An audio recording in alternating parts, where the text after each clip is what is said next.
मैं हूँ किरण बेदी, हमेशा सुनो रेडियो उड़ान। आज ही अपने मोबाइल फोन पर ऐप स्टोर या फिर प्ले स्टोर से डाउनलोड कीजिए रेडियो उड़ान का ऑफिशियल ऐप या फिर लॉग इन कीजिए www.radioudan.com। सुनते रहिए रेडियो उड़ान, a flight of life.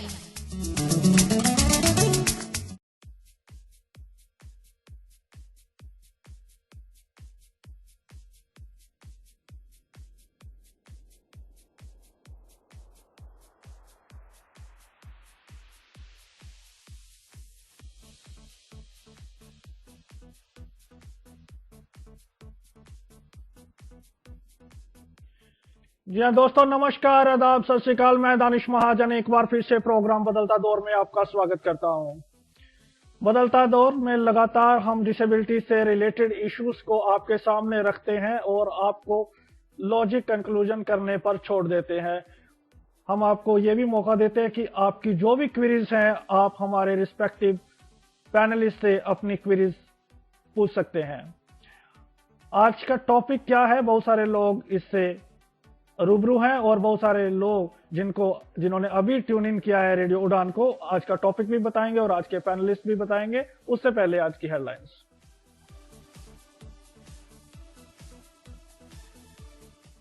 Nirbhaya का नाबालिग रेपिस्ट रिहा, इंडिया गेट पर लोगों ने किया प्रदर्शन।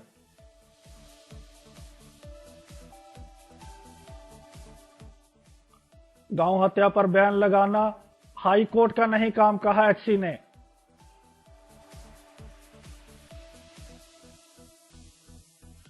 तीनों नौसेना के प्रमुख मिलेंगे मनोहर पर्रिकर से, होगी बात पे कमीशन को लेके।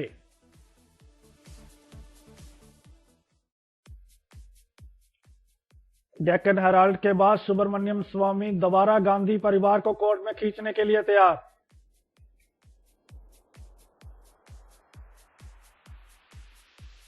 फाइनेंस मिनिस्टर अरुण जेटली ने कहा, किसी को नहीं दिलवाया फायदा, सपोर्ट में सहवाग और गंभीर भी।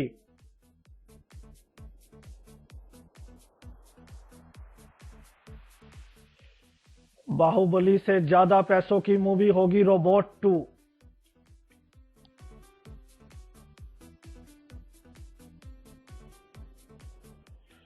बम की खबर के बीच एयर फ्रांस के जहाज को कीनिया में रोका गया।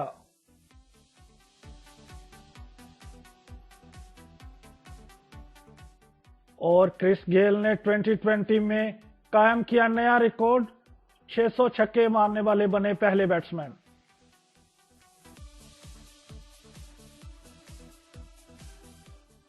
हेडलाइंस के बाद आप सभी का एक बार फिर से स्वागत है। जैसा कि आप सभी जानते हैं, 3 दिसंबर 2015 को भारतीय जनता पार्टी की अगुवाई में एनडीए सरकार ने एक एक्सेसिबिलिटी कैंपेन को लॉन्च किया। इससे तमाम लोगों की आशाएं बंधी और उम्मीद की एक नई किरण जागी। बहुत सारे लोग इसको लेकर आशावादी हैं और बहुत सारे लोग इसको लेकर निराशावादी हैं। कई लोगों का मानना है कि भारत में एक्सेसिबिलिटी की बात करना कहीं ना कहीं बेईमानी है और कुछ एक्सपर्ट्स का मानना है स्टेप तो उठाने पड़ते हैं। इसी टॉपिक पर accessible India campaign will be accessible to disable और will it be a dream only. आज हमारे साथ बात करने के लिए हैं we have mister Prashant Ranjan Verma, is a very popular personality in our community and outside as well. He is a joint secretary of National Association for the Blind Delhi and he is a consultant with the Daisy Consortium. Prashant sir, आपका बहुत बहुत स्वागत है। धन्यवाद दानिश और सभी listeners को good evening. First time joining me in this discussion, Mr. Dhananjay Bol. He is from Pune. He is a coordinator for the Accessibility Right Group in Pune. Sir, आपका बहुत बहुत स्वागत है। Thank you, Danish. Joining me, Mr. Taha Haji. He is also joining me first time. He is in charge of the resource center in Central Library, Goa. Welcome to the show, sir. And I will be shortly joined with Mr. Disability and social activist. He is also advocate as well, Mr. Subhash Bachis. He is also a very well-known personality. He's going to join us in some minutes. We have lost the line with Taha Haziq sir as well. Well, let's start the discussion. Prashant sir, सबसे पहले आपसे जानना चाहेंगे और listeners आप हमें अपने जो भी आपके क्वेश्चंस हैं रेडियो उड़ान की स्काइप आईडी पे आप हमें सेंड कर सकते हैं, और शो से पहले भी जिन लोगों ने हमें क्वेश्चन सेंड किए हैं उनके क्वेश्चंस को भी मैं पूरी कोशिश करूंगा प्रोग्राम में शामिल करने के लिए।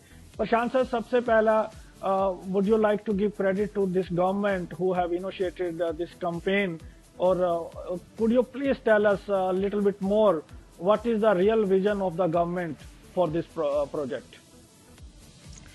ओके, डेफिनेटली इस गवर्नमेंट ने ये एक अच्छा कदम उठाया है।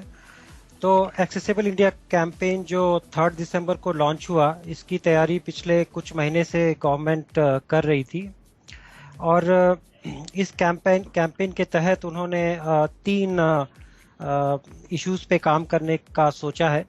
उन्होंने इन इश्यूज पे सारे ऑब्जेक्टिव्स और टारगेट्स भी बहुत क्लियरली बताए हैं। तो एक पहला काम जो करना चाहते हैं वो है बैरियर फ्री इन्वायरमेंट, यानी कि बिल्डिंग्स में एक्सेसिबिलिटी बनाना चाहते हैं जो गवर्नमेंटल बिल्डिंग्स है, पब्लिक प्लेसेस है। दूसरा है एक्सेसिबल ट्रांसपोर्ट, जिसमें रेलवे स्टेशंस और एयरपोर्ट्स, बसेस, इन सब में एक्सेसिबिलिटी करने की बात है। और तीसरा है accessibility of information communication services, जिसमें सॉफ्टवेयर और मोबाइल सर्विसेज, टेलीविजन सर्विसेज, इनको एक्सेसिबल बनाने का उन्होंने सोचा है। तो department of empowerment of persons with disability जो मिनिस्ट्री ऑफ सोशल जस्टिस के अंदर है, वो इस काम को आगे बढ़ा रही है। और इस वक्त जो वहाँ ज्वाइंट सेक्रेटरी और सेक्रेटरीज हैं वो काफ़ी एक्टिव दिखते हैं, उनका इंटेंशन काफ़ी अच्छा दिखता है इस बात को लेकर। और एक अच्छी बात यह है कि इन्होंने शॉर्ट टर्म और लॉन्ग टर्म टारगेट्स दोनों तय किए हैं। जैसे कुछ टारगेट्स अगले साल जून तक ही तय कर हो जाने चाहिए, और कुछ टारगेट्स उन्होंने 2022 तक के लिए बनाए हैं। तो ब्रीफली बात करें तो जैसे बिल्डिंग्स की एक्सेसिबिलिटी है, तो उन्होंने काफ़ी सारे शहरों में काफ़ी सारी बिल्डिंग्स, कुछ नंबर्स तय किए हैं जो अगले साल जून तक एक्सेसिबल बनाने हैं। ट्रांसपोर्ट में बात करें तो सारे एयरपोर्ट्स और काफ़ी सारे रेलवे स्टेशन को एक्सेसिबल बनाना है। और जी, तो मैंने आपकी बात मोटी मोटी नोटिस कर ली, और आपने बहुत विस्तार पूर्वक इसको बताया है, डिस्कशन को इनिशिएट किया है। ताहा सर भी जुड़ गए हमारे साथ। Hopefully will get mister Bashir as well. Dhananjay sir, आप कैसे देखते हो, आपके जो ओपनिंग कमेंट्स रहेंगे एक्सेसिबिलिटी कैंपेन को लेके? और एक छोटा सा मैं सवाल यहाँ पर ऐड कर दूं एक लिसनर का। जैसे हमने देखा पीडब्ल्यूडी एक्ट के चैप्टर 8 सेक्शन 44, 45, 46 में भी ट्रांसपोर्टेशन को एक्सेसिबल बनाने की बात की गई थी, लेकिन it was completely on paper. So क्या एक्सेसिबल कैंपेन भी पेपरों में ही रहेगा, या रियलिटी में हमें कुछ देखने को मिलेगा इसका असर? नहीं, बात ऐसी है कि मेरी आवाज सुनाई आ रही है? जी जी जी। हाँ, बात ऐसी है कि इस गवर्नमेंट ने एटलीस्ट कुछ चालू किया है, तो हम लोगों को उसको अप्रिशिएट करना बहुत ज़रूरी है एक्चुअली। और मुझे नहीं लगता कि ये ऑन पेपर रहेगा। अगर हम लोग यानी जो पर्सन्स विद डिसेबिलिटीज़ है वो अगर उसमें इन्वॉल्व होते हैं और प्रॉपरली अगर ये इसको एग्जीक्यूट किया जाता है, तो ज़रूर ये किसी मुकाम पर पहुँचेगा। और उसको पहुंचाने के लिए जितनी गवर्नमेंट की जिम्मेदारी है, उतनी ही मैं समझता हूं कि हम सबकी जिम्मेदारी है कि उस जिम्मेदारी को हम लोगों ने यानी इंटरवीन करके, कहाँ अगर कोई स्कोप है डेवलपमेंट का या कोई करेक्ट करना है गवर्नमेंट के इनिशिएटिव्स को, तो जो भी एक्सपीरियंस्ड पीपल है इस फील्ड में, तो उन्होंने आगे आकर वो काम करना चाहिए। मुझे अभी इसमें एक प्रॉब्लम क्या लग रहा है कि अभी गवर्नमेंट ने कुछ एक्सेस ऑडिट के लिए ये भेजे हैं कि एक्सप्रेशन ऑफ इंटरेस्ट मांगे हैं। तो इसमें क्या होगा कि पहले ऑडिट कंडक्ट करेंगे, ऑडिट करने के बाद में दूसरी स्टेप उनकी होगी कि उसका इम्प्लीमेंटेशन करें, या जो भी एक्सेसिबिलिटी इश्यूज आइडेंटिफाइड हुए हैं उसको इम्प्लीमेंट करें या एक्सेसिबिलिटी इम्प्लीमेंट करें और करेक्ट करें। लेकिन बात ऐसी है कि ये कोई अलग अलग कॉन्ट्रैक्ट से नहीं होने वाला। हम लोगों को एक ही कॉन्ट्रैक्ट यानी इसका लाइफ साइकिल समझ लेना चाहिए। और अभी गवर्नमेंट का एक स्ट्रेटेजी पेपर मैंने पढ़ा, उसमें सारे टारगेट्स तो दिए हैं, लेकिन इसको कैसे अचीव करना है ये उससे नहीं दिया है उसमें। तो पहले गवर्नमेंट ने एक स्ट्रेटेजी अगर बनाते हैं प्रॉपर इम्प्लीमेंटेशन पॉलिसी या इम्प्लीमेंटेशन स्ट्रेटेजी, तो वो काफी अच्छे मुकाम पर पहुंच सकता है और जरूर उसका कुछ आउटकम लोगों को मिलेगा। So you are saying there is a need of improvement, and there is a need. We need to put efforts as much as we can to ensure the accessibility issues reach to the common mass. Yes. Okay. So Taha sir, are you able to hear me? Taha sir, are you able to hear me? I think Taha sir, Saif sir, I would request you to disconnect his call and take him again and text him rather. We are not getting him. I'm getting some questions of the listeners. I will surely add. Prashant sir, जैसे आपने कहा कि short term और long term plan बने हुए हैं, यहाँ पर कॉन्ट्राडिक्ट कर रहे हैं आपको धनंजय सर। वो कहते हैं कहीं ना कहीं टारगेट जो है क्लियर नहीं है। हम इसको थोड़ा सा और आपसे समझना चाहेंगे। हाँ। नहीं, मुझे बोलना है कि टारगेट क्लियर है इनके, लेकिन उसको अचीव कैसे करना है वो लैक करता है उस पेपर में। हाँ, नहीं ठीक, धनंजय ने ठीक बताया है कि इम्प्लीमेंटेशन ये कैसे होगा ये सारे प्लान का, ये थोड़ा चैलेंजिंग है। हम ये सर आप सुन पा रहे हैं मुझे? सर आप सुन पा रहे हैं हमें? जी ओके, प्रशांत सर कंटिन्यू। हाँ, तो एक बात क्या है कि अभी हमारे कंट्री में एक्सेसिबिलिटी एक्सपर्ट्स की कमी है और ऐसे कंपनीज और ऑर्गेनाइजेशंस की कमी है जो एक्सेस ऑडिट का काम या वेबसाइट को एक्सेसिबल बनाने का काम कर सकते हैं पूरी तरह। तो इतने बड़े टारगेट्स हैं, उसको फुलफिल करने के लिए बहुत सारे ऑर्गेनाइजेशंस और इंडिविजुअल्स का गवर्नमेंट को पूरा सपोर्ट चाहिए। तो वहाँ पे थोड़ी सी कमी दिखती है, एक चैलेंज दिखता है कि क्या इतने सारे अच्छे ऑर्गेनाइजेशंस और एक्सपर्ट्स मिल पाएंगे और जो इस काम को करेंगे। स्ट्रेटजी वाइज मुझे ये दिखता है कि गवर्नमेंट इंटरेस्टेड है कंपनीज, ऑर्गेनाइजेशंस, इंडिविजुअल्स को इन्वॉल्व करने में, जो कि एक अच्छी बात है। जैसा धनंजय ने बताया कि उसने एक्सप्रेशन ऑफ इंटरेस्ट मांगा है, लेकिन हम जानते हैं कि इंडिया में इस वक्त एक्सेसिबिलिटी पे काम करने वाली बहुत थोड़ी सी ऑर्गेनाइजेशंस हैं। तो ये चैलेंज थोड़ा दिखता है कि कैसे ये थोड़ी सी ऑर्गेनाइजेशंस हजारों बिल्डिंग्स का एक्सेस ऑडिट कर पाएंगे शॉर्ट टर्म में, और हजारों वेबसाइट्स को फिक्स कर पाएंगे।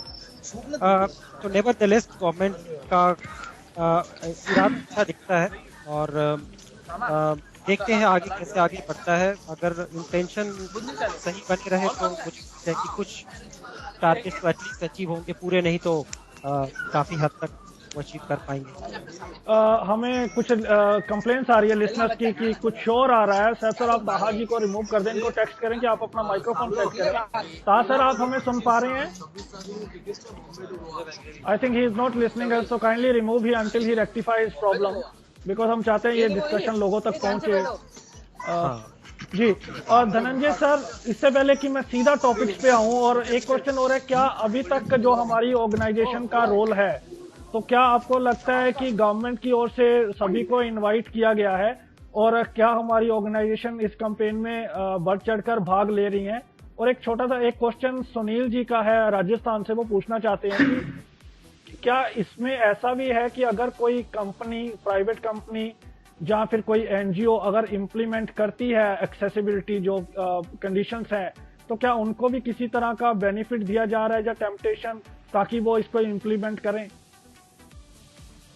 अभी मैं पहले आपका पहला क्वेश्चन का आंसर दे दूं। जी, पहला क्वेश्चन आपने मुझे पूछा कि मैं थोड़ा सा भूल गया हूँ, फिर से एक बार बोल सकते हैं थोड़ा सा? जी बिल्कुल, मैं आपसे ये पूछा था हमारी एनजीओ का जो रोल है।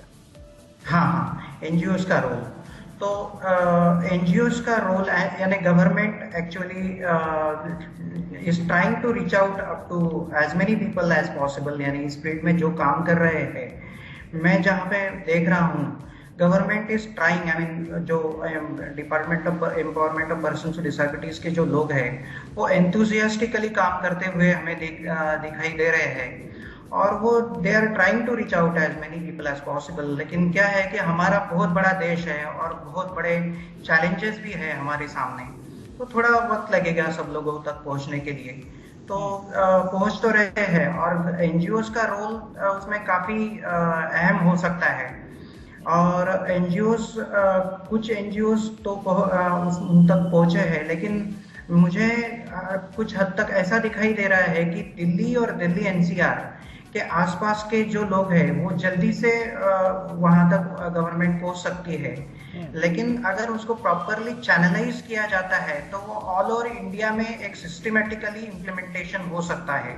फॉर एग्जांपल कि अगर गवर्नमेंट रिकॉग्नाइज करती है नोडल सेंटर्स कि जहां से वो एक्सेसिबिलिटी इम्प्लीमेंट कर सकती है, फॉर एग्जांपल कि XRCBC है जो फेमस ऑर्गेनाइजेशन है इस फील्ड में काम करने वाला, या हमारा एक्सेसिबिलिटी रिसर्च ग्रुप है जो हम गए 5-6 साल से थोड़ा बहुत करने की कोशिश कर रहे हैं, जो पूना यूनिवर्सिटी का एक सेंटर है। तो नए सेंटर सेट करने से अच्छा है कि अगर इन सेंटर्स को कोई रिस्पॉन्सिबिलिटीज दी जाती है ऐसे ऑर्गेनाइजेशंस को, या बैंगलोर में कुछ लोग हैं तो और उनको स्पेसिफिक रीजन दिया जाता है कि ये एरिया का ये काम आप करो, तो वो काफी अच्छे से इम्प्लीमेंट हो सकता है। मैंने पहले भी बोला कि इम्प्लीमेंटेशन जो स्ट्रेटेजी है वो डिफाइन करना जरूरी है, वो अभी तक बनी नहीं है, तो थोड़ा सा सुपरफिशियली हो रहा है, लेकिन हम लोग इंटरवीन कर रहे हैं। और मेरा एक खुद का एक रिसर्च पेपर मैंने अभी जो टेक्सचर में प्रेजेंट कर रहा हूँ, digital achieving digital accessibility and implementation model,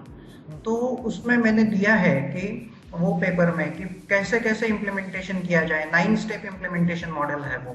तो उस तरीके से अगर इम्प्लीमेंट करते हैं, फॉर एग्जांपल कि अगर पैनल बनाया जाए पर्सन विद डिसेबिलिटीज और इस फील्ड में काम करने वाले लोग, और तीसरी बात कि जो गवर्नमेंट के ऑफिसर्स है उनका, और इम्पैनलमेंट होने के बाद में फिर वो एग्जीक्यूट करेंगे ये सारी चीजें, फिर उसके बाद में एक नोडल सेंटर्स रिकॉग्नाइज किया जाए जो अलग अलग एरिया में वो सारी चीजें एग्जीक्यूट करेंगे, और फिर इस तरीके से अगर वो काम चलता है, ये थोड़े से एक शॉर्ट में मैंने आपको डिस्क्राइब किया थोड़ा। हाँ, तो इस तरीके से अगर काम होता है तो वो काफी अच्छा होगा। गवर्नमेंट का इनिशिएटिव अच्छा है, उनका विलिंगनेस अच्छा है, और इसके पहले कभी कोई किसी ने एक्सेसिबिलिटी के बारे में बात नहीं की। मैं एक बात शेयर करना चाहता हूँ कि सितंबर 14 में मैंने आदरणीय नरेंद्र मोदी जी को लिखा था कि एक्सेसिबल इंडिया मिशन चालू करो, जैसे ये क्लीन इंडिया मिशन है वैसे तरीके से, और वैसी चीजें काफी लोगों ने लिखी होंगी हम लोगों ने, और वो उन तक पहुंची और वो एक्सेसिबल इंडिया कैंपेन चालू हुआ। तो ये काफी अच्छी चीज है, लेकिन इसको आगे ले जाने के लिए सिर्फ गवर्नमेंट पे छोड़ नहीं सकते हम लोग। हम सब ने मिलकर अगर काम करते हैं उस फील्ड में कि ये हमारा काम है, we are the part of government, तो वो जरूर किसी मुकाम पर पहुंचेगा। जी बिल्कुल। और धनंजय जी, आप काम कर रहे हैं, प्रशांत सर ने भी अभी एक मनी चेकर भी लॉन्च किया है, तो सक्षम भी एक्सेसिबिलिटी के लिए काफी काम कर रहा है। तो आप सभी को ये तो क्रेडिट जाता है, अप्रिशिएशन जाता है कि आप लोगों ने रिस्पॉन्सिबिलिटी ली है। और मेरा एक छोटा सा क्वेश्चन था, उसके बाद हम सीधा इन 3 स्टेप पे बात करेंगे कि क्या कंपनीज को कोई इससे बेनिफिट है या एनजीओस को जो एक्सेसिबिलिटी इश्यूज को इम्प्लीमेंट करती है। धनंजय जी। हाँ, जरूर है। अगर किसी कंपनी को, यानी कोई कंपनी चाहती है कि उनको एक्सेसिबिलिटी ऑडिट कंडक्ट करना है, या ऑडिट ही नहीं बोलूंगा मैं, एंटायर इम्प्लीमेंटेशन, यानी कोई पोर्टल्स एक्सेसिबल करने हैं, तो उसके लिए वो ये निकाल सकते हैं। गवर्नमेंट अभी प्लान कर रही है कि उसमें उसमें भी एक्सप्रेशन ऑफ इंटरेस्ट मांगेंगे, तो कंपनीज भी दे सकते हैं कि हम लोग काम कर सकते हैं, और वो कोई फुकट का तो यानी क्या बोलते हैं उसको, एक सोशल मॉडल तो नहीं होने वाला है, तो उसमें वो कमर्शियल मॉडल होगा जरूर। तो जरूर कंपनीज को भी उसको यानी कुछ बेनिफिट्स मिल सकता है। ऐसा नहीं है कि गवर्नमेंट जबरदस्ती कंपनियों से सोशली रिस्पॉन्सिबिलिटी के तौर पे कर लेने का सोच रही है, ऐसा तो मुझे ओके। तो इसमें प्रशांत सर भी अगर ऐड करना चाहे तो वो कर सकते हैं बाद में। प्रशांत सर, हम तीन आपने जो इसकी बातें बताई हैं बिल्डिंग को एक्सेसिबल बनाना, उससे शुरू करते हैं, फिर ट्रांसपोर्टेशन पे आएंगे और बाद में हम इंफॉर्मेशन टेक्नोलॉजी पे आएंगे। प्रशांत सर, गवर्नमेंट ने एक्सेसिबिलिटी कैंपेन लॉन्च किया और सभी लोग इसको अप्रिशिएट कर रहे हैं। नाउ द प्रॉब्लम इज, पहली प्रॉब्लम हमने देखा जब रेलवे में एग्जाम कंडक्ट किया, बहुत प्रॉब्लम सबको फेस हुई। तो उस पर ये क्वेश्चन लगा कि क्या गवर्नमेंट को इतनी भी विजन नहीं है, रेलवे को इतनी देर हो गई काम करते, कि आपको हैंडीकैप्ड को तीसरी बिल्डिंग पे नहीं बुलाना है, आपके सर्वर काम नहीं कर रहे हैं। अभी थोड़े दिन तो एक और दूसरी रिपोर्ट आई, जो हरियाणा के डिसेबिलिटी कमिश्नर है फूलन चंद यादव जी, उन्होंने कहा कि मेरा जो बिल्डिंग है वो 3rd मंजिल पे है, तीसरी 3rd स्टोरी पे है, तो मुझे नीचे पार्क में बैठना पड़ता है हैंडीकैप्ड बच्चों की प्रॉब्लम सुनने के लिए। और देखिए, जब ऐसे इशू आ रहे हैं और डिसेबिलिटी सेक्टर में जहां सारे लोग अवेयर हैं, तो यहाँ पर ऐसा हाल है, तो कैसे हम बिल्डिंग्स को एक्सेसिबल बनाएंगे पूरे इंडिया में, इसके बारे में बताएं। हाँ, देखिए, हमारी सोसाइटी में अवेयरनेस की तो बहुत कमी है ही है। यहाँ तक कि डिसेबिलिटी सेक्टर के अंदर ही। सुभाष सर, आप सुन पा रहे हैं हमें? No, okay, continue. हेलो। जी सुभाष सर, आप सुन पा रहे हैं हमें भी? सुभाष सर, आप सुन पा रहे हैं हमें? Subhash ji, Subhash sir, we are not able to hear you. जी प्लीज प्रशांत सर। हाँ, मैं कह रहा था कि हमारे सोसाइटी में और यहाँ तक कि डिसेबिलिटी सेक्टर में एक्सेसिबिलिटी को लेकर के अवेयरनेस बहुत कम है। काफ़ी लोग समझते हैं कि एक्सेसिबिलिटी का सिर्फ मतलब ये है कि रैंप बना दिए जाएं या डिसेबल फ्रेंडली टॉयलेट बना दिए जाएं। ब्लाइंड पर्सन्स के लिए, हियरिंग इम्पेयर्ड के लिए क्या ज़रूरतें होती हैं फिजिकल एनवायरनमेंट में, इसके बारे में अवेयरनेस बहुत कम है। तो इसमें कोई आश्चर्य नहीं है कि जो आपने केसेस बताए कि यहाँ तक कि डिसेबिलिटी कमिश्नर के ऑफिस भी कई बार एक्सेसिबल नहीं होते और एग्जाम्स भी सही तरह से कंडक्ट नहीं किए जाते।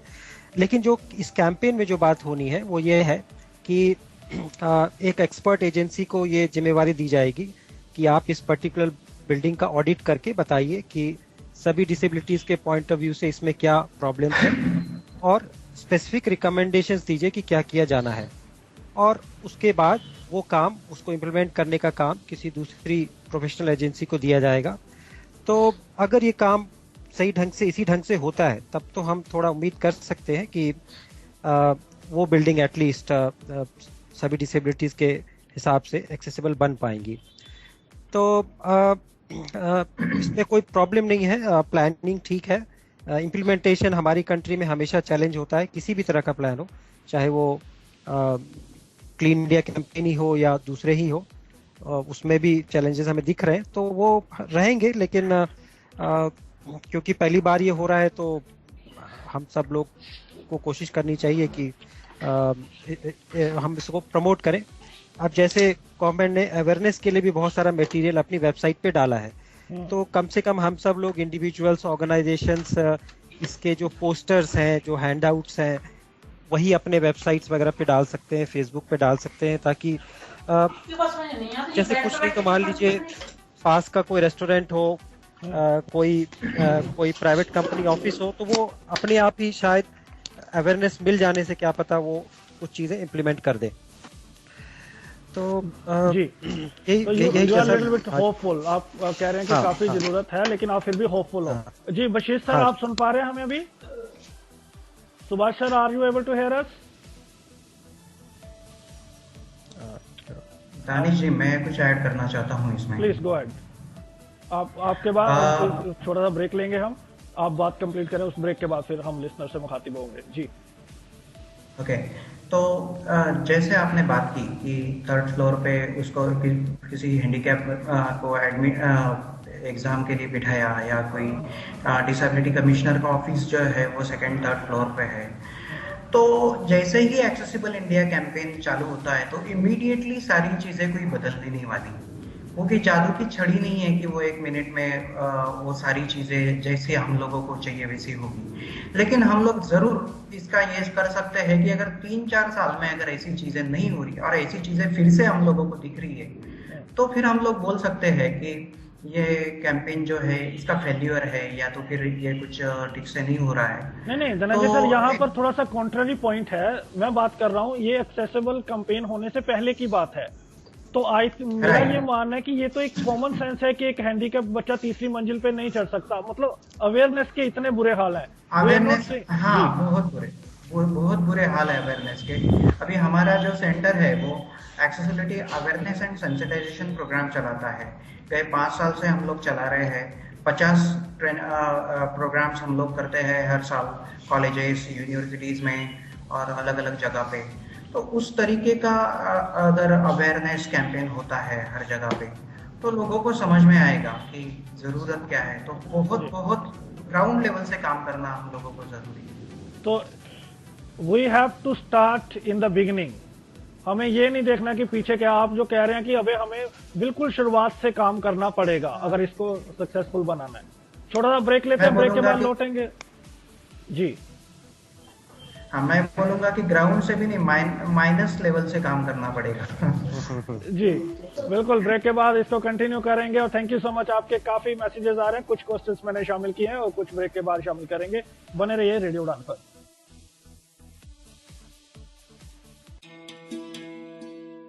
नैब इंडिया यानी national association for the blind India की सबसे पुरानी संस्था है, जहां दृष्टिहीनों के लिए शिक्षा, रोजगार और पुनर्वसन की सेवा दी जाती है। नैब इंडिया पर संपर्क करने के लिए हमें ईमेल करें hsg@nabindia.info पर। आप हमें कॉल भी कर सकते हैं। हमारा नंबर है 02266838637।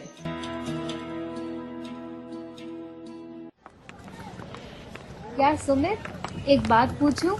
हाँ पूछो। तुम्हारे सारे फ्रेंड्स स्टिक यूज करते हैं, पर तुम क्यों नहीं करते? यार मुझे स्टिक के साथ चलना बहुत अटपटा लगता है और लुक भी तो बिगड़ जाती है ना अपनी। अच्छा, मुझे तो ऐसा बिल्कुल नहीं लगता।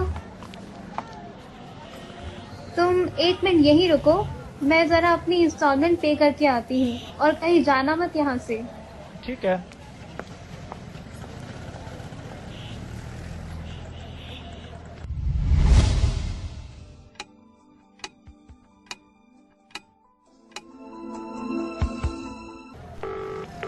हेलो श्रेया। हाँ सुमित।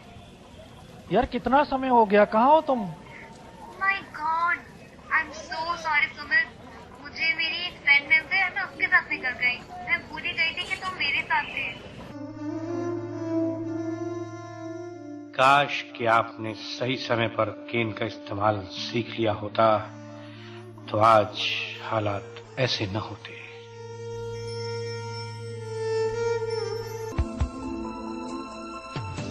इसीलिए दोस्तों, कीजिए केन से दोस्ती, क्योंकि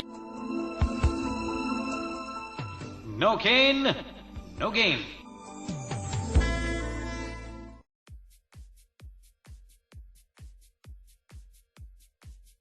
Thank you so much, listeners. I'm getting your regular feedbacks regarding to the show. Unfortunately, Subhash sir and Taha sir is not able to get us, or we are unfortunately not able to get them.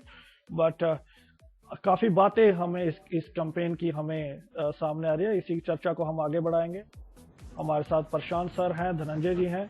Prashant sir, हम building की बात कर रहे थे, कहीं ना कहीं designing की अभी भी दिक्कत है और आपने कहा बहुत ज्यादा इश्यूज हैं। फिर बात आके, इससे पहले कि मैं दूसरे इशू पर जाऊं, एक बार फिर से आपसे पूछूंगा कि इंडिया जो कि एक डाइवर्सिटी, फुल ऑफ डाइवर्सिटी है जो हमारी कंट्री है, कुछ एरियाज माउंटेन पहाड़ी एरियाज है जहां बहुत सिंपली बहुत प्रॉब्लम आती है, एक्सेसिबिलिटी के नाम का कुछ नहीं है, तो क्या उन एरियाज को भी ध्यान में रखा गया है? देखिए, अभी तो स्पेसिफिक टारगेट्स हैं कि बहुत सारी सिटीज आइडेंटिफाई कर ली गई हैं, वो ज़्यादातर बड़ी सिटीज ही हैं। उनमें गवर्नमेंटल बिल्डिंग्स पहले तो एक्सेसिबल बनाई जाएंगी। जहाँ तक मुझे आ रहा है 5 साल में इनका टारगेट है कि 50% बिल्डिंग्स एक्सेसिबल की जाएंगी, जिनमें होपफुली सारे मेजर गवर्नमेंटल ऑफिसेज और पोस्ट ऑफिसेज, रेलवे स्टेशंस, ये सारी आ जाएंगी। ट्रांसपोर्ट वाला दूसरा मामला जो कि ज़्यादा चैलेंजिंग है, जो हमारे फुटपाथ्स हैं, रोड्स हैं, बस सिस्टम है, उसको भी उनको एक्सेसिबल बनाना है, उसके लिए भी टारगेट्स हैं। लेकिन जैसा आपको पता ही है कि हमारी सोसाइटी में डिसेबल्ड लोगों के लिए की क्या रिक्वायरमेंट्स हैं और उनकी क्या कैपेबिलिटीज़ हैं, इसको लेकर के इतने मिसकंसेप्शंस हैं। यहाँ तक कि आजकल भी जब हम एयरपोर्ट पे जाते हैं तो ब्लाइंड पर्सन होते हुए वो सबसे पहले व्हील चेयर पे बिठाना चाहते हैं और कई बार जबरदस्ती करते हैं, आप व्हील चेयर पे बैठ जाओ। हम उन्हें कहते हैं कि हम चल सकते, चलने में कोई दिक्कत नहीं है। तो ग्राउंड लेवल पे जब ये बात जाएगी, जब किसी लोकल लेवल पे किसी ऑफिसर, इंजीनियर को इम्प्लीमेंट करना होगा, तो चैलेंजेस रहेंगी। इस कैंपेन की सक्सेस तभी है जब वो अच्छे से मॉनिटर हो, उसकी चेकिंग हो, सर्टिफिकेशन हो सारे काम की। तो देखते हैं कैसे आगे बढ़ता है। अभी इस बात से तसल्ली है कि वो कंसल्टेशन के साथ काम कर रहे हैं और काफ़ी ऑर्गेनाइजेशंस को इंगेज कर रहे हैं। तो और साथ साथ ये भी है कि वो उन्होंने काफ़ी अवेयरनेस कैंपेन को भी इसमें इंक्लूड किया हुआ है कि वो रेडियो, टेलीविजन, न्यूज़पेपर, सेमिनार्स करके ये अवेयरनेस फैलाने का भी काम करेंगे, वो भी क्योंकि बहुत ज़रूरी पार्ट है। जी धनंजय जी, जैसे मैं प्रशांत सर की बात को आगे करता हूं, और एक जनरल कंसेप्शन जो लोगों में है ट्रांसपोर्टेशन को, तो बहुत सारे लोगों का ये मानना है कि जो इसकी शुरुआत हुई है वो एयरपोर्ट से हुई है, जबकि 1% से भी ज्यादा कम लोग एयरपोर्ट में डिसेबल लोग जाते हैं। तो कैसे आप देखते हैं कि क्या ये सही बिगनिंग है एयरपोर्ट से, जहां फिर पहले बस स्टैंड या रेलवे से शुरुआत होनी चाहिए थी? एक्चुअली हमारा जो सिस्टम है तो वो काफ़ी कैओटिक सिस्टम है। तो इसमें अभी अगर एयरपोर्ट से भी कहीं से भी बात चालू होती तो वो ठीक ही है, मैं मानता हूँ। लेकिन क्या है कि जो यूज़र्स है वो ज़्यादा है बसेस और ट्रेन्स के लिए, तो वहाँ पे एक्चुअली करना ज़रूरी है पहले, लेकिन वो ज़्यादा चैलेंजिंग है।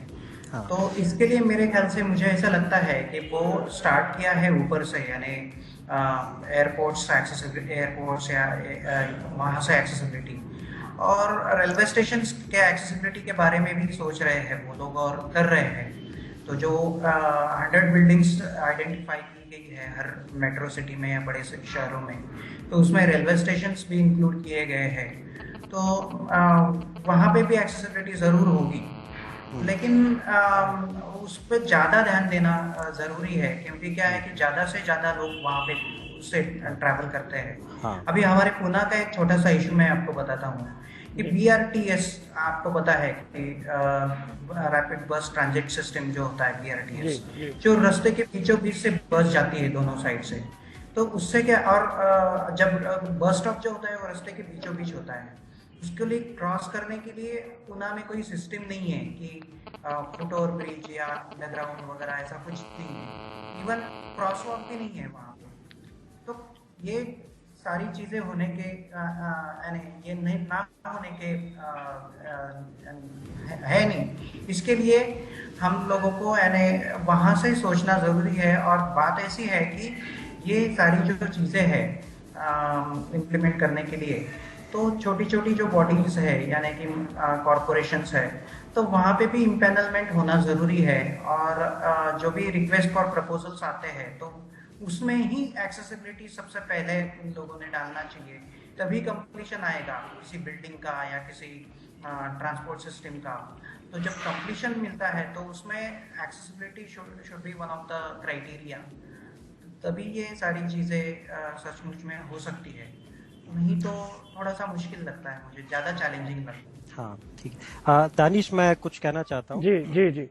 तो दो बातें जल्दी। तो एक तो एयरपोर्ट एक्सेसिबल बनाना हमारी देश की इज्जत का भी सवाल है, क्योंकि जो फॉरेन से लोग आते हैं वो उनमें से जब डिसेबल्ड आते हैं व्हीलचेयर यूजर्स, और वो इंडिया ना आ पाएँ और या इंडिया आकर के बहुत तकलीफ महसूस करें, तो आप समझ सकते हो कि ये एक काफ़ी हद तक देश के लिए बदनामी का कारण है।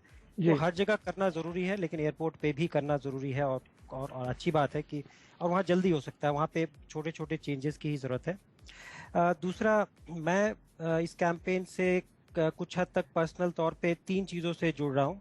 एक, एक्सेसिबल बुक्स जो हमारा मेन काम है वो भी इसके अंदर इंक्लूडेड है। एक्सेसिबल ट्रांसपोर्ट जिसमें बस आइडेंटिफिकेशन सिस्टम कि डिसेबल्ड पर्सन को आने वाली बस का पता लग जाए। और तीसरा जो काम का इफेक्ट हमें ऑलरेडी दिख रहा है, जो ऑलरेडी ऑलमोस्ट लॉन्च हो गया है, वो है एक्सेसिबल टेलीविजन। तो इसमें फर्स्ट फेज में काम शुरू हो गया है। जो टॉकिंग सेट टॉप बॉक्सेस, ये अभी 500 लोगों को दिए जा रहे हैं, ताकि जब वो टेलीविजन में जब आप प्रोग्राम देखते हैं, जैसे बाकी लोगों को पता लगता है अभी कौन सा प्रोग्राम आ रहा है, अगला कौन सा आएगा, प्रोग्राम डिटेल्स वगैरह जो ब्लाइंड पर्सन नहीं जान सकते, तो वो सेट टॉप बॉक्स टॉकिंग वाले से पॉसिबल है। और ऑलरेडी वो अब जस्ट कुछ दिनों में वो बन गया है और उसका पायलट प्रोजेक्ट स्टार्ट भी हो रहा है। तो एक हम अच्छा एक कदम देख रहे हैं। उसके अंदर दूसरी डिसेबिलिटी के लिए भी कैप्शनिंग और चीज़ों का भी उसमें प्रोविजन है। तो ये एक आपको इन्फॉर्मेशन देना चाहता था। जी बिल्कुल, आपकी जो इन्फॉर्मेशन बहुत वैल्यूबल है। 3 पर भी हम बात करेंगे। तो क्या प्रशांत सर, कुछ जो मसूरू का एक रेलवे स्टेशन है, जो कुछ रेलवे स्टेशन पे ऑलरेडी सिग्नल्स लगाए गए हैं, कुछ टेस्टिंग हुई है, एक्सेसिबल बनाया गया है, तो क्या उसके बारे में कुछ आउटकम पॉजिटिव या नेगेटिव आया है? कुछ लिस्टनर्स जानना चाहते हैं इसके बारे में। नहीं, मैसूर रेलवे स्टेशन तो मैं पर्सनल तो विजिट नहीं किया मैंने, लेकिन जहाँ तक मुझे लगता है मैंने कुछ रिव्यूज पढ़े थे लोगों के, जिन्होंने उसको पूरे क्लेम्स को तो वेरीफाई नहीं किया जो वो कहते हैं कि पूरी तरह एक्सेसिबल बन गया है। वैसा तो पूरा नहीं वेरीफाई किएगा, लेकिन उसकी जनरल एप्रिसिएशन ही पढ़ी है मैंने, जितना मुझे याद आता है। जी हाँ। धनंजय सर, अब थोड़ी सी बात करते हैं एक्सेसिबिलिटी इंफॉर्मेशन एंड टेक्नोलॉजी में। बहुत सारी ऐसी साइट्स हैं, लगभग जो गवर्नमेंट की साइट्स है, जैसे हमने गवर्नमेंट की बिल्डिंग की बात की, तो जो गवर्नमेंट की साइट्स है वो भी ज्यादातर एक्सेसिबल नहीं है। और एक जो लगातार इश्यूज लोगों को आ रहा है, जब कोई उनसे कुछ मांगा जाता है डॉक्यूमेंटेशन, तो वो इमेज फाइल्स में आती है। तो क्या, और बहुत सारी वेबसाइट्स है, अब दुनिया भर की वेबसाइट्स डेली लॉन्च होती हैं, आती हैं, तो क्या इनको एक्सेसिबल बनाना या प्रॉब्लम अवेयरनेस में आ रहा है या एक्सेसिबिलिटी में आ रही है? नहीं, अवेयरनेस में सबसे ज़्यादा प्रॉब्लम है। जहाँ तक मेरी जानकारी है कि जो लोग वेबसाइट बनाते हैं तो उनको पता ही नहीं होता है कि एक्सेसिबल वेबसाइट का मतलब क्या होता है, उसमें क्या क्या चीज़ें इम्प्लीमेंट करनी ज़रूरी होती है। और वो कहीं अलग नहीं होती है जो रेगुलर एक्सेसिबिलिटी, रेगुलर जो कोडिंग होती है उनकी वेब डेवलपमेंट की, वही अगर सिस्टमेटिक वेब डेवलपमेंट करते हैं तो वो एक्सेसिबल बन जाएगी। तो बहुत से लोगों को मिथ्स है, मिसबिलीव्स है, मिसकंसेप्शंस है कि एक्सेसिबल वेबसाइट बनाना यानी कि बाकी लोगों को बहुत दिक्कत हो सकती है जो नॉन डिसेबल्ड है उनको। तो इस तरीके के कुछ मिसबिलीव्स है।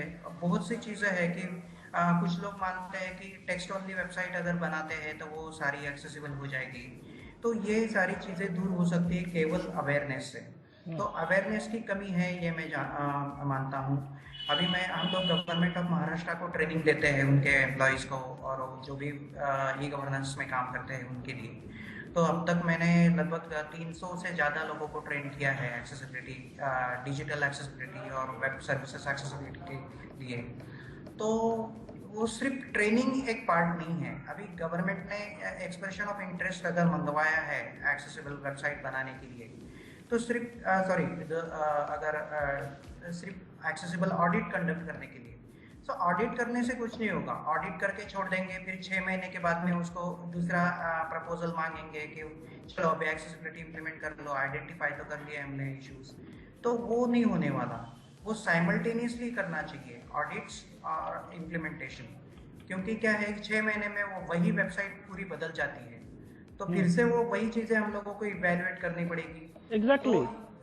हाँ, तो ये सारी चीज़ें क्यों हो रही है? ना गवर्नमेंट के ऑफिसर्स को इतना अवेयरनेस है कि एक्चुअली है क्या डिजिटल एक्सेसिबिलिटी, वो कैसे इम्प्लीमेंट किया जाता है। ये सारी चीज़ों की जानकारी पहले तो उनको यानी मैं नहीं मानता कि उनको, यानी मुझे नहीं पता कि उनको है क्या नहीं है, लेकिन वो जानना ज़रूरी है। जहाँ तक मेरा नॉलेज है, जब गवर्नमेंट ऑफ महाराष्ट्र को हम लोग जब ट्रेन करते हैं उनके लोगों को, तो सच्ची में कि बड़े ऑफिसर्स को भी इतना पता नहीं होता है कि एक्सेसिबिलिटी है क्या है। जो उनके लीडर्स होते हैं, जो इम्प्लीमेंट करते हैं एक्सेसिबिलिटी, उनको भी नहीं पता होता है ठीक से। तो वो खुद ट्रेनिंग में दिन भर बैठते हैं हमारे साथ और जान लेते हैं, और फिर वो एट द एंड बोलते हैं कि हाँ, ये सारी चीज़ें अगर सच्ची में इम्प्लीमेंट किया जाए तो सिस्टमैटिक इम्प्लीमेंटेशन होगा और काफ़ी अच्छा होगा। तो अवेयरनेस करना बहुत ज़रूरी है। सेकेंड थिंग मैंने मैं कर रहा हूँ कि कॉलेज और यूनिवर्सिटीज़ में ही अगर एकेडमिक्स में अगर इन्वॉल्व किया जाता है सिलेबस में कि एक्सेसिबल कंप्यूटिंग या वेब एक्सेसिबिलिटी के बारे में थोड़ा बहुत, तो जो भी इंजीनियर्स आएंगे वो एक्सेसिबिलिटी के नॉलेज उनको ऑलरेडी होगी और वो इतना प्रॉब्लम नहीं हो सकता है। तो एकेडमिक्स में उसको इन्वॉल्व करना ज़रूरी है। हमारे यूनिवर्सिटी में भी हमने ये मूव किया है, तो देखते हैं कुछ हद कहाँ तक ये जाएगा। जी, गवर्नमेंट ने कंपलसरी करना चाहिए ये स्कूलिंग, एक्सेसिबल कंप्यूटिंग का थोड़ा बहुत नॉलेज, तभी ये हो सकता है। एग्जैक्टली। प्रशांत सर, जैसे हम इस टॉपिक की बात कर रहे हैं, तो फिर से आपसे मैं यही सवाल बार बार लिसनर्स मुझे पूछ रहे हैं, और लिसनर्स हमें इंडिया और इंडिया के बाहर दोनों से सुन रहे हैं, और कुछ मैसेजेस हैं जो आपने डिसेबल वाली बात की थी, तो आपको थैंक्स कह रहे हैं सोचने के लिए। कुछ फॉरेनर्स है लिसनर्स जो आपने कहा कि डिसेबल लोग फॉरेन में भी आते हैं इसलिए एयरपोर्ट किया, तो उस पर कुछ मैसेजेस आ रहे हैं। जी, तो क्या सवाल यही है कि ये फिर कैंपेन आते हैं, हमें एक्सेसिबिलिटी कैंपेन पहले चाहिए या अवेयरनेस कैंपेन? क्या हमें जो अवेयरनेस कैंपेन जैसे आपने कहा कि इंक्लूड किया गया है उसका चर्चा ज्यादा नहीं है, तो सबसे पहले हमें देश में एक सेंसिटाइज माहौल बनाने की जरूरत है जो सबसे पहले हमें लॉन्च करना है, नंबर एक। और दूसरा सवाल है, क्या अगेन ये पीडब्ल्यूडी एक्ट की तरह रह जाएगा या फिर कुछ प्रावधान होंगे?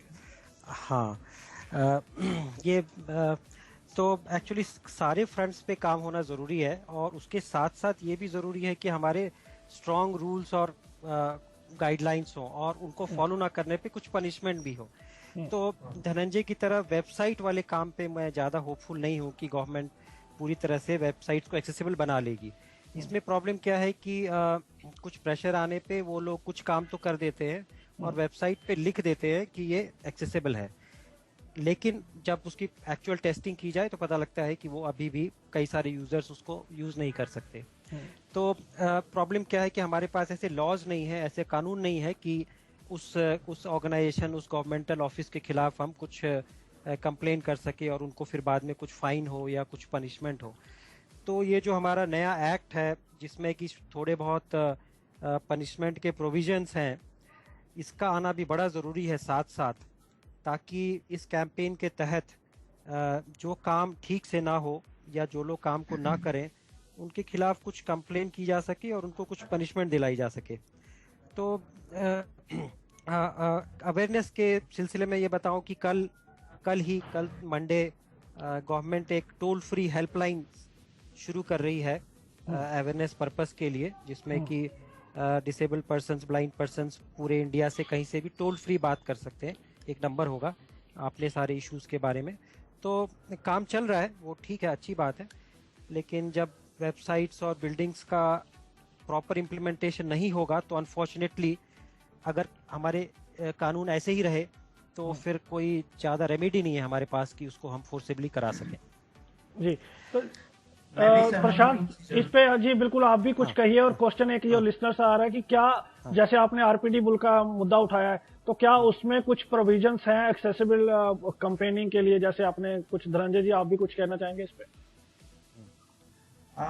मैंने उसका ड्राफ्ट ठीक से नहीं पढ़ा है, उसके बारे में शायद प्रशांत जी बात कर सकते हैं, लेकिन प्रशांत ने जो बात की अभी कि मैं पूरा सहमत हूँ उससे कि वो जो चीज़ें हैं, क्या बोलते हैं, जो यानी इम्प्लीमेंटेशन अगर सही ढंग से नहीं होता है तो बहुत बड़ा फेल्योर हो सकता है इसका। और दूसरा ऐसा है कि आपने जो बोला था कि अवेयरनेस कैंपेन या एक्सेसिबल इंडिया कैंपेन, तो ये कोई अलग नहीं है। अवेयरनेस एक पार्ट है एक्सेसिबल इंडिया कैंपेन का। तो हम लोग उसको अलग करके नहीं देख सकते हैं। तो अवेयरनेस भी उसका ही पार्ट है, और जब और उसका पहला स्टेप है अवेयरनेस, मैं मानता हूँ। जी, प्रशांत सर, कुछ क्वेश्चंस ये आ रहे हैं कि I hope you will accept this questions and you will answer. जैसे आपने 3 बातें की, एक बस आइडेंटिफिकेशन की और टेलीविजन की, तो कुछ लिसनर्स के ये प्रश्न आ रहे हैं कि क्या और मैं पहले लिसनर्स को थोड़ा सा ये भी अपनी ओर से क्लियर करूं कि जैसे एक्सेसिबल इंडिया कैंपेन जो उससे पहले ये मुहिम चली है, जैसे प्रशांत जी काम कर रहे हैं, धनंजय जी और तमाम लोग काम कर रहे हैं, तो हालांकि इसका फायदा हमें मिलना भी शुरू हुआ है, चाहे एक्सेसिबल बुक्स हो, चाहे एक्सेसिबल सॉफ्टवेयर हो, तो कहीं ना कहीं हमने डेवलप किया भी है और चैलेंजेस बहुत हैं, काम बहुत करना है और वो होगा भी। तो जैसे आपने ये 3 बातें बताई, टेलीविजन वाली, बस आइडेंटिफिकेशन वाली, तो क्या ये इश्यूज, ये बातें ज्यादा इंपॉर्टेंट थी, इससे छोटी छोटी कुछ और जो ज्यादा रेलिवेंट इश्यूज है, आपका फोकस इन चीजों पर सबसे पहले क्यों गया? नहीं, देखिए, जैसे पर्सनल लेवल पे हम एक लिमिटेड लेवल तक ही काम कर सकते हैं। मान लीजिए मैं मेरे पास अपनी एक जॉब भी है, उसके अलावा मैं कुछ टाइम कुछ देना चाहता हूँ इस कैंपेन की तरफ या ओवरऑल विजुअली इम्पेयर्ड लोगों के लिए। तो मैंने अपने आप को लिमिट किया है कि मुझे ये चीज़ें आती हैं और मैं इस कैंपेन के इस हिस्से पे ज़्यादा ध्यान दूंगा, जिसमें कि एक्सेसिबल बुक्स का मामला है, सारी टेक्स्ट बुक्स को एक्सेसिबल फॉर्मेट में बनाने का, और IIT दिल्ली सक्षम ने मिल करके बस आइडेंटिफिकेशन सिस्टम एक बनाया है, तो वो कई जगहों पे इंस्टॉल हो जाए, उस पर थोड़ा ध्यान देंगे। और जैसा आपको टेलीविजन वाला बताया, उसमें भी सक्षम ने बड़ा अच्छा इनिशिएटिव लिया है और उसका वो लगभग अपने फाइनल लेवल तक जा रहा है। तो इसी तरह से धनंजय शायद वेबसाइट पे ज़्यादा काम कर सकते हैं, सुभाष जी शायद जो बिल्ट इन एनवायरनमेंट है, ट्रांसपोर्ट पे बहुत अच्छा काम कर सकते हैं। तो इसी तरह से लोग कंट्रीब्यूट करें तो आई थिंक हम आगे बढ़ सकते हैं। जी, तो आप कह रहे हैं कि जहां जहां जिसको ज्यादा रेलिवेंस लगता है, जिससे जहां जहां वो कंट्रीब्यूट करते हैं अपनी कैपेबिलिटी के हिसाब से, तो we should accept and we should measure everything. We should not be reliable on only 1 or 2 particular things. जी, एक छोटा सा ब्रेक। जी धनंजय जी बोलिए। हाँ, एक चीज जोड़ना चाहता हूँ कि जैसे प्रशांत ने बोला कि इसमें जो प्रोविजन है पेनल्टीज के, अगर प्रोविजन होते हैं तो वो काफ़ी अच्छा होगा, क्योंकि अभी मुंबई हाई कोर्ट ने एक ऑर्डर दिया सारी यूनिवर्सिटीज़ को इंडिया की कि वो उनके सारे सर्विसेज एक्सेसिबल करें। लेकिन बात ऐसी है कि अभी किसी भी यूनिवर्सिटी को पता नहीं है कि ऐसा कोई ऑर्डर उन लोगों तक पहुंचा है, और उसका डेडलाइन 31 दिसंबर है, और वो 1 साल पहले ऑर्डर आया था। तो ये सारी चीज़ें हैं कि अगर बहुत बड़ी पेनल्टी हो, कुछ हो, तो ज़रूर लोग हड़बड़ा कर काम करना चालू कर देते हैं। वो ज़रूरी है कि कोई पेनल्टी हो। जी, तो प्रशांत सर, कहीं ना कहीं कुछ ये भी सवाल आ रहा है कि जैसे हमने पहले कहा कि इसको इम्प्लीमेंट कैसे करवाना है, ये सबसे बड़ा चैलेंज है। तो क्या अब इसके लिए कुछ आपने बताया कि एक्सप्रेशन मंगवाए भी जा रहे हैं, तो कि इस पर काम शुरू हो चुका है या कब तक इस पर काम होना है? और कुछ लिसनर्स जानते हैं कि सबसे बड़ा हमारे लिए ड्रॉबैक क्या है, कहाँ हम इसको लागू क्यों नहीं करवा पाएंगे, अगर कुछ ऐसा है? नहीं, जितना मैं देखता रहता हूँ, गवर्नमेंट के मीटिंग्स होती रहती हैं और उनके वेबसाइट पे इंफॉर्मेशन, तो इस पे काम पूरी तरह से चालू हो गया है। बहुत सारी बिल्डिंग्स का एक्सेस ऑडिट का काम उन्होंने शुरू भी कर दिया है, और अगले साल जून 2016 तक उनको बहुत सारे टारगेट कंप्लीट भी करने हैं, तीनों उनके वर्टिकल्स में, यानी कि बिल्डिंग, ट्रांसपोर्ट और वेबसाइट। तो एक डायरेक्शन में ये ICT एक्सेसिबिलिटी का भी काम कर रहे हैं। तो काम पूरी तरह शुरू है, अच्छे पेस पे चल रहा है। जो लिमिटेड टारगेट है उनमें से कुछ पार्ट तो जरूर अगले साल मुझे उम्मीद है कि जरूर कुछ ना कुछ अचीव हो जाए। एक बड़ा अच्छा क्वेश्चन आया है मेरे पास, ये मुंबई से क्वेश्चन आ रहा है। ये आप दोनों में से कोई भी ले सकते हैं, बहुत अच्छा क्वेश्चन है ये। उनका कहना है कि हमने NVDA भी काफी डेवलप किया, जोस भी मार्केट में है, लेकिन आज तक हम लोग ना तो कैप्चा को सोल्व कर पाए हैं प्रॉपरली, और ना ही हम इमेज फाइल वाला प्रॉपरली हल ढूंढ पाए हैं। तो क्या कई जगह पे OTP हालांकि एज ए रिप्लेसमेंट आया है, क्या कैप्चा का कोई परमानेंट सोल्यूशन नहीं ढूंढा जा सकता जब इतनी हमारी एनजीओ या इतने लोग काम कर रहे हैं? और क्या इमेज फाइल के लिए कोई अलग से सॉफ्टवेयर कुछ नहीं किया जा सकता? Who would like to take this? मैं बता सकता हूँ उसके बारे में। तो कैप्चा में क्या होता है कि कुछ वर्ड्स और नंबर, कुछ कैरेक्टर्स और नंबर्स, अल्फाबेट्स और नंबर्स जानबूझकर इस तरह से लिखे जाते हैं कि वो किसी भी स्कैनिंग टेक्नोलॉजी से, ओसीआर वगैरह से वो ना पढ़े जा सके। वो जानबूझ के ऐसा बनाए जाते हैं। तो इसमें ऐसा नहीं है कि एनवीडीए या जॉज कॉम्पिटेंट नहीं है। वो जानबूझकर ऐसा बनाया गया है कि वो उसे पढ़ ना पाए, कोई कंप्यूटर सॉफ्टवेयर ना पढ़ पाए, उसको ह्यूमन ही पढ़कर आंखों से देखकर बताए। तो इसके 3-4 अल्टरनेटिव्स हैं। ये डिपेंड करता है कि वेबसाइट की सिक्योरिटी कितनी इंपॉर्टेंट है। अगर जैसे बैंक्स वगैरह की साइट है तो ओटीपी ही बेस्ट ऑप्शन है। मोबाइल पे या ईमेल पे एक पासवर्ड भेजकर वो आप टाइप करवाइए। अगर वो सिंपल वेबसाइट है तो कुछ लॉजिक क्वेश्चंस भी आजकल हो सकते हैं। जैसे वर्डप्रेस की वेबसाइट पे सिंपल मैथ्स के क्वेश्चन आपसे पूछते हैं कि 2+3 क्या है, या जी बिल्कुल, रेडियो डान की वेबसाइट पे भी सेम है जी। हाँ जी। तो इमेज वाला भी रहे, लेकिन साथ में ये 2-3 ऑप्शन रहे। इसका कई अच्छे इंटरनेशनल वेबसाइट्स पे अच्छा मॉडल है, वहाँ पे देखा जा सकता है। तो ये सिर्फ अगेन अवेयरनेस की कमी है, और अवेयरनेस की कमी की वजह से कई सारे हमारे यहाँ ऑर्गेनाइजेशन स्टबर्न हो जाते हैं कि नहीं, अगर हम कैप्चा हटाएंगे तो हमारी सिक्योरिटी कॉम्प्रोमाइज हो जाएगी। तो जैसे रेलवे ने फाइनली मान लिया और उन्होंने ओटीपी का ऑप्शन दिया और उससे काम चल रहा है, तो इस तरह से और जगहों पे भी चल सकता है। प्रशांत जी, एक आपके लिए एक और सवाल आया है यूपी से। ये पर्सनली आपका नाम लेके इन्होंने पूछा है। तो उन्होंने बोला कि हम प्रशांत जी को देखते हैं अक्सर, ये फॉरेन में जाते रहते हैं, तो क्या कुछ ऐसा इन्होंने फॉरेन में एक्सेसिबिलिटी देखी है जो इन्होंने आके गवर्नमेंट को सुजेस्ट किया हो हमें वहां से इसको अडॉप्ट करना चाहिए, इंडिया में लाना चाहिए? हाँ देखिए, मुझे क्या, मैं सजेस्ट करूँ, गवर्नमेंट जानती है, दूसरे लोग भी सजेस्ट करते हैं मुझसे पहले, मुझसे बड़े और एक्सपर्ट जाते रहते। अब जैसे देखिए कि मैं यूरोप के छोटे से छोटे कंट्री में भी जाता हूँ तो वहाँ पे जो उनके फुटपाथ्स होते हैं वो कम हाइट के होते हैं और कर्व्ड एजेस होते हैं, स्लोपिंग, ताकि व्हीलचेयर भी उस पर आसानी से चढ़ सके, बूढ़े या बीमार भी उस पर आसानी से फुटपाथ पे चढ़ के चल सके। ज़्यादा से ज़्यादा रेड लाइट जो होते हैं वो ऑडियो सिग्नल वाले होते हैं, ताकि ब्लाइंड पर्सन भी समझ जाए कि अब ग्रीन लाइट है, अब पैदल क्रॉस करना है। तो इस तरह के हम बहुत सारे एग्जाम्पल्स देखते हैं, और उससे भी ज़्यादा जो सेंसिटिविटी देखते हैं लोगों में, कि अगर उन्होंने किसी को भी रोड के साइड में खड़ा देख लिया तो गाड़ियाँ पहले रुक जाती हैं, पहले पेडेस्ट्रियन को क्रॉस करने देते हैं। फुटपाथ रोड से ज़्यादा चौड़े होते हैं। मैंने कई शहरों में देखा है, यूरोप और दूसरी जगह, कि रोड के लिए 2 लेन और उतनी ही चौड़ी रोड रास्ते पैदल चलने वालों के लिए। ये सब सेंसिटिविटी का मामला है पूरे ओवरऑल सोसाइटी में। तो गवर्नमेंट्स और एक्सपर्ट्स को इनके बारे में पता है, ऐसा नहीं है, लेकिन ये इम्प्लीमेंटेशन बड़ी सामूहिक काम है, बहुत ही कंबाइंड करना पड़ेगा। तो इसमें टाइम लगेगा मुझे लगता है। जी बिल्कुल। और कल जो आप टोल फ्री नंबर, उसके बारे में भी कुछ लिसनर्स पूछ रहे हैं, तो हम बिल्कुल जैसे ही हमारे पास कोई इन्फॉर्मेशन आएगी तो हम तमाम लिसनर्स के साथ शेयर करेंगे। धनंजय जी, क्या आप अपनी ओर से इस इशू पर कुछ कहना चाहते हैं और क्या आपके क्लोजिंग कमेंट रहेंगे? कौन से इशू पे? ये एक्सेसिबल इंडिया कैंपेन में कुछ एडिशनल आप अपनी ओर से बताना चाहें तो you can go head with your closing comments.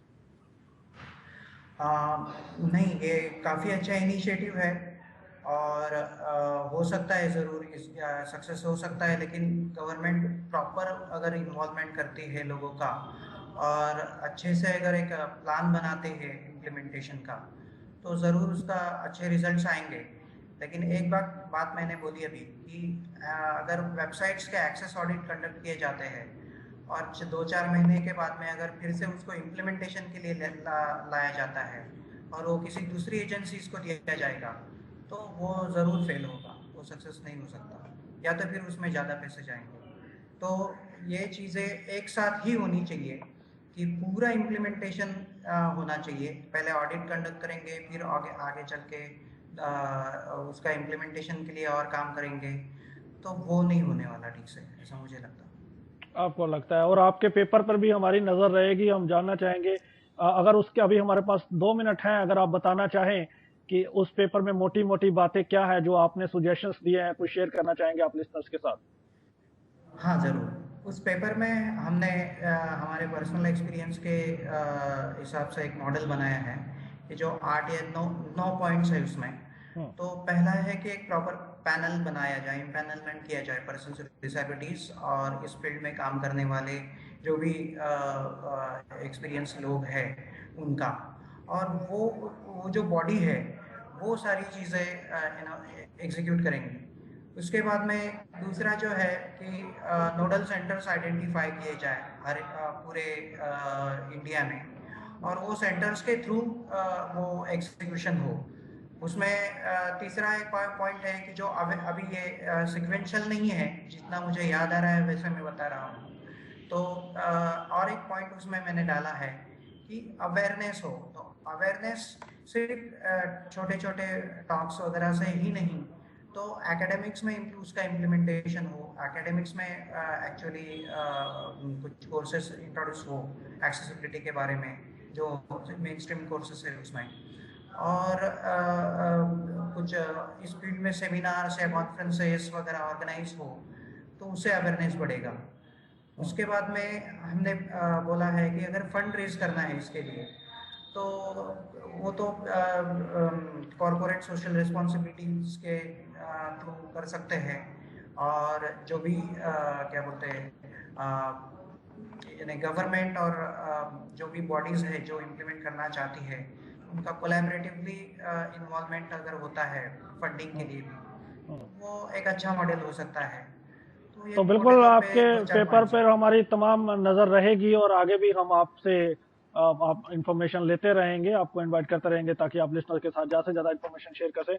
Ji Prashant sir, आप क्या कहेंगे क्लोजिंग कमेंट, और अगर आप कुछ कहना चाहें एडिशनल। कैंपेन के बारे में तो हमने काफ़ी सारी बात कर ली। डिसेबिलिटी कम्युनिटी में मुझे लगता है कि उनके पास भी एक मौका है कि सोसाइटी में इस कैंपेन की थोड़ी बहुत खबरें अब न्यूज़पेपर वगैरह में, रेडियो टीवी पे कभी कभी आ रही हैं, तो वो अपने लेवल पे भी कोशिश करें कि उनके आसपास के लोगों को, उनके ऑफिस कलीग्स को इसके बारे में पता लगे, उसकी जो न्यूज़ वगैरह आती रहती है शेयर करें, अवेयरनेस बढ़ाएं, और गवर्नमेंट को हम कोशिश करें, सपोर्ट करें कि वो कुछ इम्प्लीमेंटेशन हो जाए, इस तरफ हम डायरेक्शन में आगे बढ़े। और बाकी पर्सनल लेवल पे हम जो काम कर रहे हैं उसके बारे में ज़रूर फिर आगे रेडियो उड़ान से बात करेंगे। जी बिल्कुल, thank you so much Prashant sir, thank you so much Dhananjay ji. आपने बहुत सारी बातें इस कैंपेन से जुड़ी हुई हमें बताई और अपने एक्सपीरियंसेस भी शेयर किए, और मैं लिसनर्स का शुक्रिया अदा करता हूं जिन्होंने बढ़ चढ़ कर, और अभी भी काफ़ी लिसनर्स मुझे लगातार चैट भेज रहे हैं और काफ़ी इंटरेस्ट है इस कैंपेन को लेके। तो रेडियो उड़ान पर इसी तरह हमारे प्रोग्राम्स का सिलसिला चलता रहेगा, और मैं हर संडे आपको डिसेबिलिटी, अपनी कम्युनिटी से रिलेटेड किसी न किसी टॉपिक पर चर्चा लेकर आपके सम्मुख हाजिर होता रहूंगा। अब मुझे दीजिए इजाजत, अगला शो बिल्कुल तैयार है 1000 का। बने रहिए रेडियो उड़ान पर, और आपके जो फीडबैक हैं शो से रिलेटेड आप हमें व्हाट्सअप कर सकते हैं, आप हमें फेसबुक पर लिख सकते हैं, हमारी वेबसाइट www.radioudan.com पर लिख सकते हैं। आज की शो पर बने रहने के लिए शुक्रिया।